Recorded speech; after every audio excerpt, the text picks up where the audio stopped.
Claro, cuando has cerrado un año como el 2023 con un Producto Bruto Interno negativo, tú dices, oye, ¿qué pasó? ¿Cómo vamos a hacer el 2024? ¿Vamos hacia la baja o vamos a rebotar y vamos a empezar a hacer las cosas de otra manera? Bueno, Luis Miguel Castilla, exministro de Economía, tiene los argumentos para explicarnos un poquito qué podemos esperar del próximo 2024. Luis Miguel, ¿cómo estás? Gracias por estar con nosotros. ¿Creceremos o no creceremos? Gracias, Carlos. Creo que vamos a crecer sin duda porque, a ver, el año pasado fue un año horrible. Horrible. Horrible en todo sentido. Comenzó mal con la convulsión social. Sí. Luego vinieron ciclones, niño costero, una desconfianza muy fuerte que frenó la inversión privada.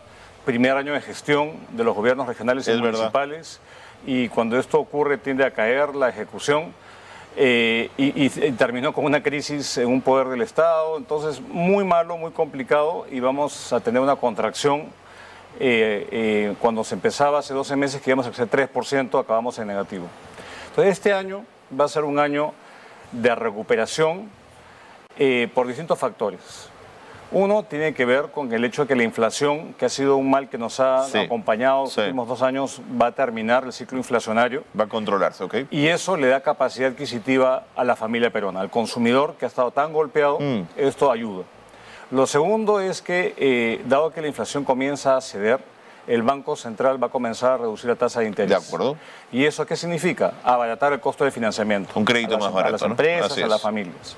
Lo tercero es que finalmente ya los fenómenos naturales han comenzado a ceder. Incluso este fenómeno del Niño no ha sido tan duro como esperábamos, ¿no? Claro, es que hubo fenómeno del Niño todo el año. Uno piensa que no lo hubo, pero todo el 2023 hubo costero.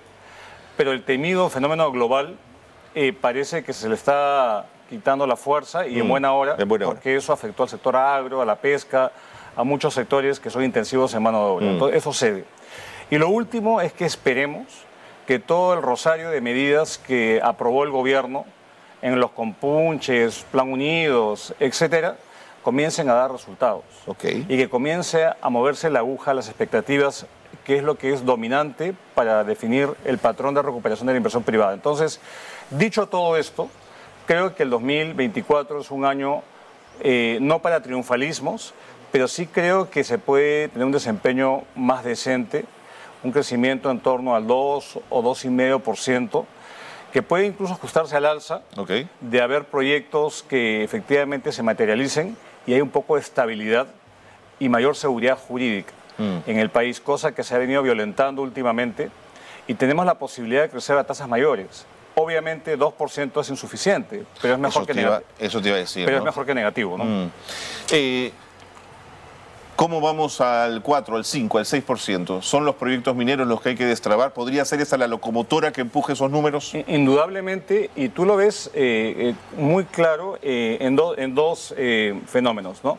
Si es que no hubiésemos tenido la minería boyante el año pasado a raíz de un proyecto que ya ve con Moquegua, la recesión no hubiese sido de 0,5, hubiese sido de menos 2% como mínimo.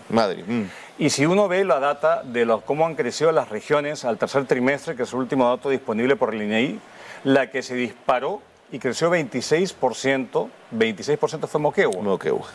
Región minera. Las regiones mineras han sido las que han parado la olla el año pasado. Entonces, sin duda, si se ponen en valor mucho los proyectos mineros en el país de manera responsable, obviamente, se puede añadir fácilmente de 1 a 2 puntos adicionales de crecimiento económico. Y no estamos hablando de 2%, sino de 4%. Y existe una cantidad de obras de infraestructura y obras de emprendedores. No se puede pensar que solamente la inversión la hacen empresas mineras o grandes conglomerados. Por supuesto. Es el emprendimiento de una persona que abre un negocio, o de una MIPE que logra internacionalizarse, o cualquier cosa, pero que requiere pues unas condiciones mínimas de predictibilidad y un Estado que facilite esto. No que haga esa actividad, sino que facilite la actividad privada.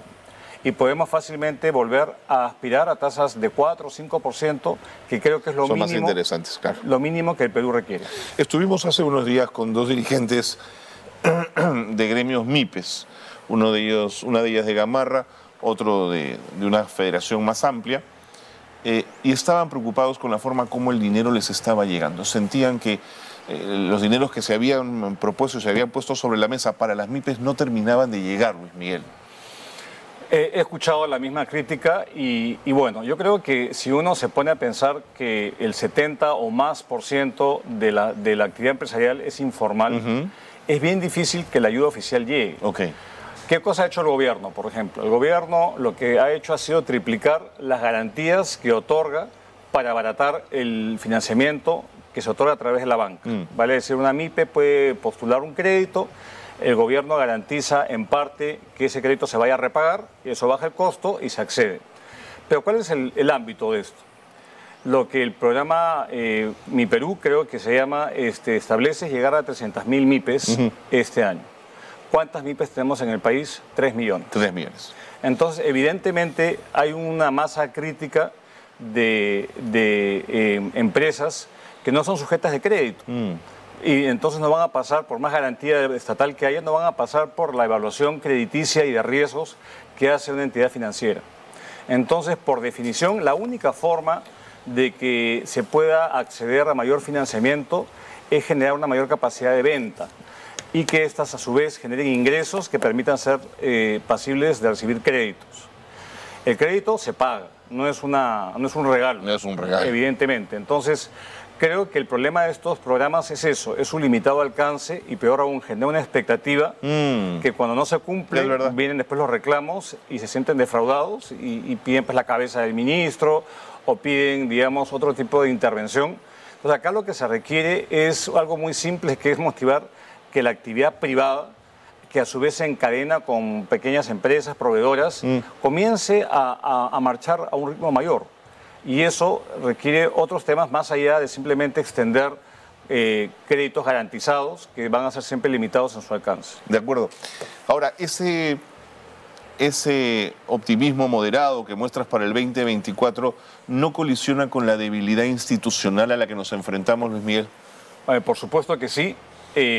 Y claro, hay un efecto estadístico también, porque cuando uno compara contra el 23, obviamente hay una recuperación estadística. Pero cuando uno habla, Carlos, por ejemplo, con las agencias calificadoras de riesgo, o cuando uno habla con inversionistas de fuera, no preguntan respecto al nivel de inflación, no preguntan respecto al déficit fiscal o los niveles de endeudamiento, preguntan sobre la política. Claro. Preguntan si es que el gobierno va a ser igual de permisivo con un Congreso populista y irresponsable. Preguntan si lo del alcalde de Lima va a respetar o no los contratos que ha firmado. Preguntan respecto a las contingencias de tener fallos en tribunales que pueden ser contrarreformas o medidas que son antitécnicas y este sentido de tener un horizonte de corto plazo. En el Perú no se sabe qué va a pasar de acá a 6 meses y menos a 12 meses. Así es. Y eso penaliza la inversión, que lo que busca es certidumbre. Entonces, el tema político, y el Perú siempre ha sido un país políticamente inestable. Siempre, ¿no? Siempre, pero de esto se ha agudizado porque esa inestabilidad hoy día lo que acarrea es inamovilismo. Mejor me hago el muertito, no tomo decisiones, porque si tomo decisiones puedo generar un conflicto y mejor me abstengo de apoyar cierto proyecto o bajo la cabeza ante la pretensión pues, de un alcalde prepotente. O hago cosas que no muevan el cotarro mucho porque me puede generar pues ruido y mi móvil es la permanencia en el poder. Entonces yo creo que lo político ciertamente pasa factura, pero tenemos fortalezas que mitigan eso y esas fortalezas que continúan felizmente están ahí y hay que cuidarlas. La fortaleza macroeconómica, la Constitución que protege las libertades económicas y muchas otras cosas que son necesarias pero insuficientes para poder tener un país que crezca a tasas mayores. El tema institucional es el mayor lastre para que el país siga desarrollándose. Clarísimo. En el 2022, SUNAT celebraba haber alcanzado niveles de tributación extraordinarios, 16% de presión tributaria. Ahora, el año 23 ha caído notablemente. Tú que has estado en el Ministerio de Economía y al frente del monstruo, ¿cómo resuelves un menos 12%, Luis Miguel? ¿Cómo pagas a policías, a profesores, a enfermeros? Deuda, lamentablemente, mayor deuda. Pero acá lo que ha ocurrido, Carlos, es que esta caída en la recaudación, porque hemos pasado de la celebración digamos, a la pesadumbre, es que ha caído en más o menos más de 20.000 millones de soles la recaudación, porque se ha crecido menos. Claro. Son 2 puntos menos de presión tributaria. Y acá el problema no es en incrementar las tasas. Acá hay dos problemas o dos formas de solucionar, digamos, y generar mayores ingresos para financiar los colegios, financiar las necesidades del Estado. Una es crecer más. El IGB crece si es que hay mayor actividad económica. El impuesto a la renta crece si hay mayor actividad económica. Crecimiento económico es clave. Y lo segundo es que hay un alto nivel de incumplimiento. Sin duda. El 50% de las empresas en el país no pagan impuestos. Eso es inaceptable, ¿no? Y 1/3 de los contribuyentes evaden el IGB. Entonces, teniendo estos niveles de incumplimiento, es muy difícil llegar a las metas de recaudación y tener pues, una base de contribuyentes mucho más extendida que financie al Estado. Y entonces, en el interín, si los gastos se amplían y los ingresos no suben lo suficiente, hay déficit y eso se cubre con endeudamiento. Un endeudamiento que no es que tengamos un problema de acceso a los mercados, pero que hay que tener cuidado de que no se nos vaya la mano, ¿no? No hay que tomar nada por dado en este país. Hay que cuidar los activos, las fortalezas y no pensar que son, pues, que no se pueden deteriorar. Y eso es un riesgo que tenemos, no el mayor ciertamente, como tú mencionas, es el tema institucional, que pone una prima de riesgo y pone un tope a cuánto podemos crecer en el país y cuánto podemos desarrollarnos. Pero Luis Miguel, llevo años escuchando de la necesidad de ampliar la base tributaria. Lo que creo que no podemos hacer es seguir dependiendo de un IGB que es injusto, que lo pagamos todos por igual, ganemos mucho o ganemos poco, Luis Miguel. Sí, lamentablemente es un impuesto regresivo. Así es. Vale decir, es un impuesto que no mira la capacidad adquisitiva de la persona, a diferencia del impuesto a la renta. Por ejemplo, ¿no? Que ese sí es un impuesto progresivo. Bueno, hay muchas inafectaciones y exoneraciones al IGB que no tienen mucho sentido.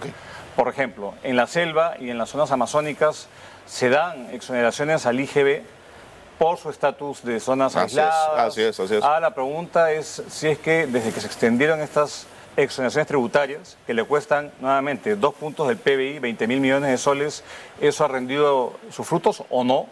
O exoneraciones, por ejemplo, en las zonas altoandinas, o trato preferencial, por ejemplo, a lo que los restaurantes que no pagan el IGB, sino pagan la mitad del IGB hoy en día por una ley media mercantilista que el Congreso aprobó no hace mucho. Entonces yo creo que al tema de la regresividad, por definición de un impuesto indirecto como ese, se suman que no todos incluso lo pagan. Hay algunos que están exentos del pago de ese impuesto. Lo que debemos procurar, Carlos, es tener un sistema que recaude bien, que recaude lo justo y que sea lo más progresivo posible. En el Perú no tenemos un tema de tasas. Las tasas son elevadas, tan elevadas que lo que alienta es el incumplimiento. Lo que tenemos que hacer es lo que se ha estado haciendo, creo que con éxito, digamos, acotado, que es entrar hacia las boletas electrónicas, hacia una mayor, digamos, facilidad en el pago de impuestos, simplificar. El gobierno hace poco presentó un proyecto de ley al Congreso para simplificar los regímenes tributarios de las pequeñas empresas. Antes teníamos 4, el RUS, el RER, el MIPE tributario y el régimen general, y lo ha simplificado a 2, lo cual está muy bien, pero el diablo está en los detalles. Lo que hace es que le sube un poco la valla y el impuesto a las MIPES, y por eso las MIPES han salido, digamos, hasta el techo a reclamar eso. Creo que el timing no ha sido el más feliz. Hoy día se habla de incrementar el impuesto selectivo al consumo, que ha estado algo retrasado. Es difícil porque uno tiene la responsabilidad de generar ingresos tributarios en el país, un país que tiene alta informalidad y que muy pocos tienen la carga tributaria para sostener al Estado. Entonces, yo creo que es un tema que no es trivial, pero nuevamente, si crecemos más, automáticamente generamos más ingresos, y si eliminamos exoneraciones, probablemente vamos a tener mayor progresividad en un sistema que por sí no es el más progresivo, digamos, que uno quisiera. De acuerdo. Permíteme ponerte un ejemplo que es absolutamente trivial. El señor gasfitero que nos está viendo a esta hora de la mañana, Luis Miguel, sabe que por culpa del transporte público y del día va a poder hacer a lo mucho 2 o 3 trabajos. Si Lima contara y las principales ciudades de nuestro país con un sistema de transporte público eficiente y moderno, probablemente esa persona podría hacer no 3 trabajos, sino 4 o 5, lo cual redunda en la canasta de su familia, pero también en el pago de impuestos y todo se va multiplicando. ¿Qué piensas de todo este lío con la línea 2? ¿Por qué 12 años para hacer un metro que tiene 5 estaciones nada más, Luis Miguel? Tú has estado en el Estado, por eso te lo pregunto. Mira, el contrato de ese proyecto se firmó hace 7 años. Y todo metro tiene sus complejidades, sin duda, subterráneo, y el proyecto, acordémonos, son de 35 kilómetros, 35 estaciones, incluido el ramal en el Callao. Y es una inversión importantísima y que ya de hecho el incumplimiento en dar los predios ha acarreado que ya el concesionario haya llevado al Estado al CIADI. Sí, hay un arbitraje en curso. Yo creo que en este caso me parece que caemos en un alcalde que es populista, en un alcalde que no quiere... No quiere cerrar una calle para que se haga una obra. Claro, yo puedo entender también el fastidio de los comercios y los negocios que se van a ver afectados, pero no se puede pues apelar a decir, oye, en el punto neurálgico de la línea 2, que es en el Paseo Colón y Garcilaso La Vega, la famosa estación 13, pues cambien el modelo de construcción.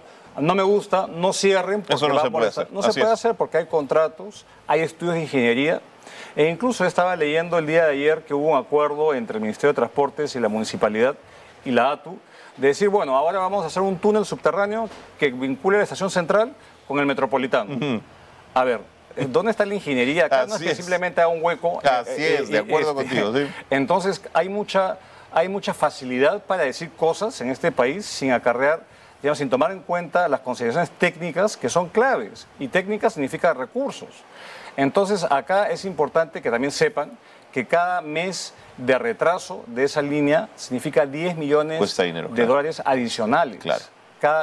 Por cada mes de retraso. Y llevamos ya muchos meses de retraso. Y ahí viene una obra que se planteó por 100, acaba costando pues 400 o 500. Y lo que no se pone, digamos, no se discute es que esta es una solución estructural a una ciudad colapsada. Sí, señor. Una ciudad colapsada que esto eventualmente va a beneficiar a 1,2 millones de limeños que van de este a oeste, pero por falta de visión o por demagogia o populismo o sabe Dios qué, se ponen obstáculos a una obra que es clave. Yo me pregunto, Carlos, ¿cómo pretenden alentar la participación de inversionistas a la línea 3 y 4 cuando hay todos estos problemas con la línea 2? Así es. Entonces es muy gracioso porque se apela a la figura gobierno como si fuese la panacea. Sí, y finalmente estas son figuras donde entran contratistas privados y finalmente es el Estado que incumple sus compromisos. Entonces yo espero que haya mayor reflexión, menos populismo y que antepongamos el bienestar de los limeños. Son 2 horas y media que se puede reducir a 45 minutos. Totalmente. Y eso es un costo, un costo económico enorme. Porque estamos sufragándolo los limeños. Entonces, si seguimos así y líderes de derecha se jactan de ser pro mercado, pero que vulneran contratos o apelan a la demagogia, estamos complicados, Carlos. He querido tocarte el tema de la línea 2 porque quería hablarte de inversión pública. Durante el año pasado se superaron, según datos del INEI, los 50.000 millones de soles. Es la cifra más alta en términos reales desde que se tiene registro. Es un monto de inversión pública que se ha incrementado entre el 21 y el 23 de una manera astronómica. ¿Por qué pese a eso no ha sido suficiente para que los privados se animen a invertir y recobren la confianza? Si hay un Estado que está poniendo tanto dinero sobre la mesa. Mira, lamentablemente la inversión pública no ha movido la aguja del crecimiento del año pasado, porque también ya partías de una base, como tú dices, alta. Ya se había llegado a un pico histórico previamente. Pero acá, nuevamente, lo que ha ocurrido ha sido el primer año de gestión de gobiernos regionales y municipales. Acordémonos, y a lo mejor los televidentes no lo saben, que básicamente más del 60% de la inversión pública la hacen regiones y municipios. Sí, señor. Y estos regiones y municipios en su primer año de gestión o no cuentan con expedientes técnicos suficientemente maduros, o hacen un arqueo y una auditoría de la gestión previa, o no tienen los cuadros, y todo este proceso de aprendizaje pues paraliza la acción un año. Entonces lo que tenemos es que tenemos crecimiento contable de la inversión pública, pero eso no necesariamente significa actividad económica, demanda en el sector de la construcción, porque la construcción ha caído más de 10% el año pasado. Entonces es como una contradicción. Llegas a un récord en inversión pública y cae la construcción. ¿Qué está pasando? Es que simplemente le estás dando un adelanto, estás pasando plata de un bolsillo al otro, del Estado al que ganó la licitación, pero eso no se traduce en que una obra comience a avanzar. Tenemos muchas obras paralizadas en el país o adjudicaciones que se dan en el papel, pero que no se traducen pues, en avance físico de obras que son tan necesarias. Colegios a la mitad, regiones muy complicadas ahora por el Niño como Piura, donde el 50% de las obras están paralizadas. Así es. La mitad de las obras están paralizadas. O tenemos elefantes blancos de hospitales que culminan sin equipamiento o sin médicos. Luis Miguel, Andahuaylas tiene un hospital hace 12 años esperando terminarse. Eso es, creo yo, inconcebible, dado que tenemos recursos, pero no hemos sabido utilizarlos de manera digamos, oportuna. Y lo que esto genera, Carlos, es este fastidio de la población y decir, ¿sabes qué? Que se vayan todos, otro tipo de modelo, pateemos el tablero. Y tienen razón, porque la gente está esperando que la atiendan. No le importa quién lo atienda, pero que lo atiendan. Y eso parece que no llega a calar en autoridades que más están preocupadas por otros móviles, más no el bienestar de los ciudadanos. ¿Hay que seguirle dando plata a Petroperú, Luis Miguel? No. Creo que no, porque es un proyecto que de hecho yo lo vi en mi época en el ministerio, y es un proyecto que estuvo contemplado y dimensionado de una forma tal de que la apuesta pública en su momento, hace más de 10 años, era de 2.000 millones, 1.500 entraban como participación privada, y que hoy en día ese monto se ha duplicado o incluso más. ¿Y por qué se ha duplicado? Porque no ha habido diligencia en avanzar el proyecto a tiempo, y porque ha caído en manos pésimas, en manos en las cuales el gobierno corporativo y los sindicatos básicamente se han apoderado de una empresa que se ha convertido en un botín, y las promesas de reestructurar la empresa pues no se han cumplido. Esta reestructuración ya tiene años. Hay que meter capital privado, hay que disciplinar, hay que tratarla como una empresa privada. Si finalmente no se puede privatizar, bueno, que funcione. Cosa que no ha ocurrido, y lo que tenemos hoy en día es que un proyecto que comenzó de 10 ahora vale 30 en valor. Entonces yo creo que seguir dándole plata a una propuesta que no sirve, hay que repensarlo. Privatizar puede ser una palabra que no sea muy aceptable por muchos, pero a lo mejor haya que ver otros mecanismos, pero seguir dándole, digamos, plata a algo que finalmente es un barril sin fondo, creo que no tiene mucho sentido. Y que no son montos pequeños, son cada vez más altos. ¿Qué van a hacer? Son 2.500 millones de dólares que se le ha inyectado y otros más que se están pidiendo, y yo creo que eso lo que genera es no alinea incentivos, porque si finalmente no tienes forma de tener un salvataje de parte del Estado, bueno, tienes que ver la forma de vender activos y de ver cómo cambias para incentivar la entrada de capital privado, cosa que no se ha hecho, porque siempre está el Estado que va a salir al rescate. Pero hasta vender tendrías la obligación de limpiar la casa y ordenarla por dentro. Por supuesto que sí, pero hay activos que hay que ponerlos en valor.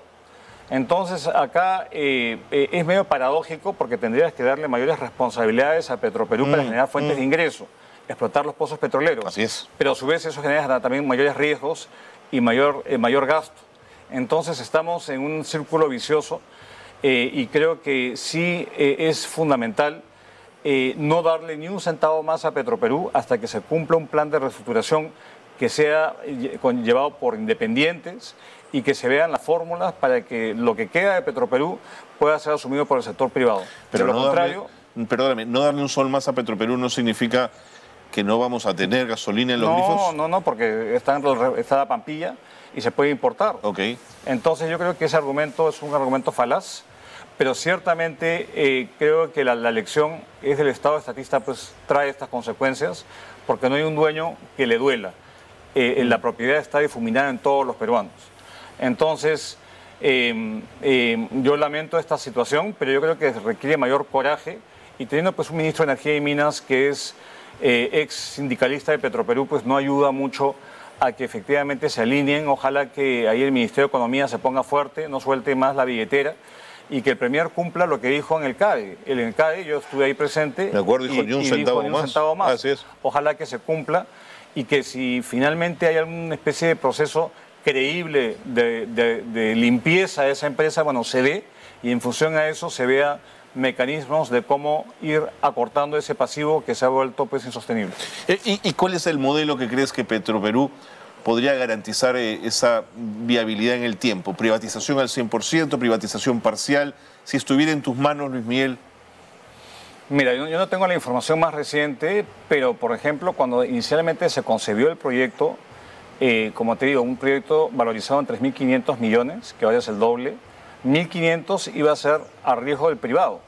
Entonces, en ese momento, estoy hablando hace más de 10 años, yo creo que en el mundo de hoy en día, no sé si ese mismo apetito haya, pero hay activos que hay que ponerlos en valor, no hay que asumir mayores riesgos, y hay que ver cuál es el interés. Probablemente hayan unos inversionistas chinos o de otra parte que estén interesados en tener pues una planta de refinación en el país. No tengo la respuesta a tu pregunta, Carlos, pero ciertamente seguir dándole plata y plata y plata a un muerto no lo va a hacer revivir, ¿no? Hay un debate muy intenso estos días por el tema de la ley forestal. Tiene muchas aristas y muchos problemas la modificación de la ley, pero yo quería llevarte a la conversación por el lado de los acuerdos comerciales con la Unión Europea. Una ley que plantea estas modificaciones nos enfrenta a las condiciones que la Unión Europea plantea para poder exportar nuestros productos de la Amazonía. ¿Qué lectura te genera, Luis Miguel? No solamente la Unión Europea, acordémonos que cuando se firmó el acuerdo comercial con Estados Unidos había un capítulo forestal. Okay. Entonces yo creo que hay que, no conozco el detalle de ello, pero lo que sí tenemos es que en el país no se llega a explotar a cabalidad un activo que es el activo forestal de manera sostenible, y ordenada, certificados. ¿No? Mucho esto tiene que ver con las competencias de otorgar concesiones que recaen en los gobiernos regionales. Y yo recuerdo, Carlos, cuando yo fui embajador del Perú en Estados Unidos, se incautó un buque en el puerto de Houston que tenía el 100% maderas de origen ilegal. 100%. 100%. Y fue una conmoción y justamente yo fui llamado por el departamento del negociador comercial para decir, oye, si esto ustedes no lo arreglan... cortamos por los años. Podemos invocar la caducidad y sanciones con respecto al TLC. Entonces, tú ahora mencionas el acuerdo comercial con Europa, es un tema que no es menor. Yo creo que merita pues profundizar más las contingencias que se está asumiendo y ojalá que este no sea pues un nuevo proyecto que ponga a dos bandos, ¿no? El bando de la derecha y el bando de la izquierda, porque ahí esto es absurdo. Tenemos un sector que tiene un potencial grande, pero tenemos compromisos que hay que respetar y obviamente ver si hay una vulneración de derechos de propiedad de poblaciones indígenas. Hay que ver la forma, pero no puede tampoco ser un proyecto de exclusión. Tiene que ser un proyecto de aprovechamiento sostenible porque requerimos motores adicionales. La minería y la agroindustria no bastan. Se ha puesto la puntería en el sector acuícola y en el sector forestal. Y el sector forestal es uno con un amplio potencial en tanto se ordene el esquema legal.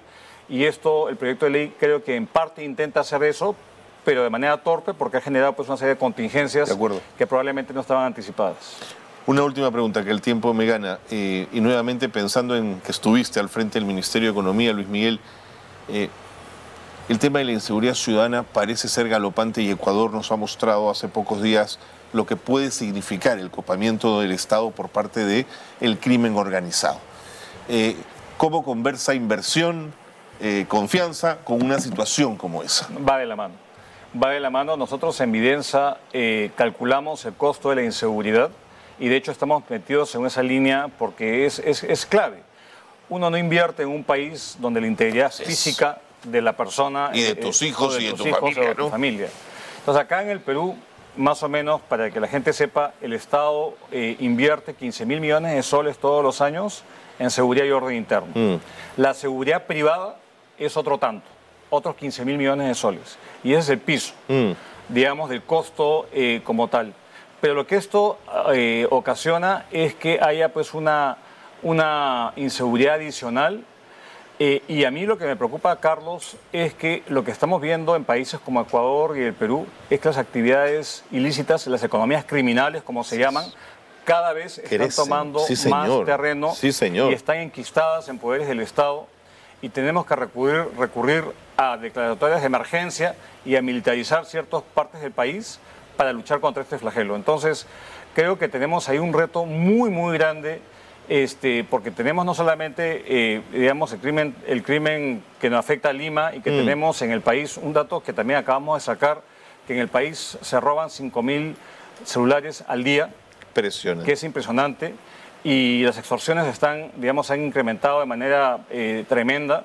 Lo que tenemos es que la economía ilegal, transnacional, el crimen transnacional, está cada vez campando por todo el país. No hay una respuesta clara, no hay políticas públicas efectivas, más efectistas, y eso puede poner una prima de riesgo que haga pues, que cuando se invierta en el país no solamente se vea la seguridad jurídica, sino se vea la integridad de las personas, y este es un tema que no solamente es típico, no solamente se está ocurriendo en el Perú, sino en muchos países que se están convirtiendo pues, en tierra de nadie.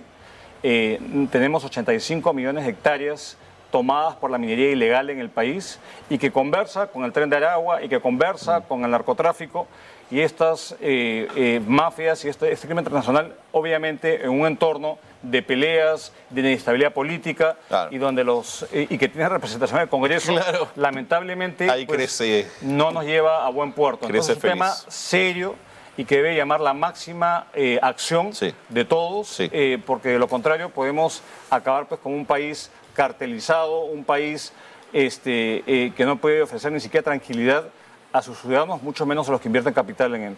Clarísimo. Luis Miguel, hemos hablado de 1000 cosas. Te agradezco muchísimo que te hayas tomado el tiempo de estar con nosotros. Gracias. Encantado. Es un gusto conversar contigo. Luis Miguel Castilla, exministro de Economía, dándonos sus argumentos en varios temas de los que hemos podido revisar con él esta mañana en Nativa.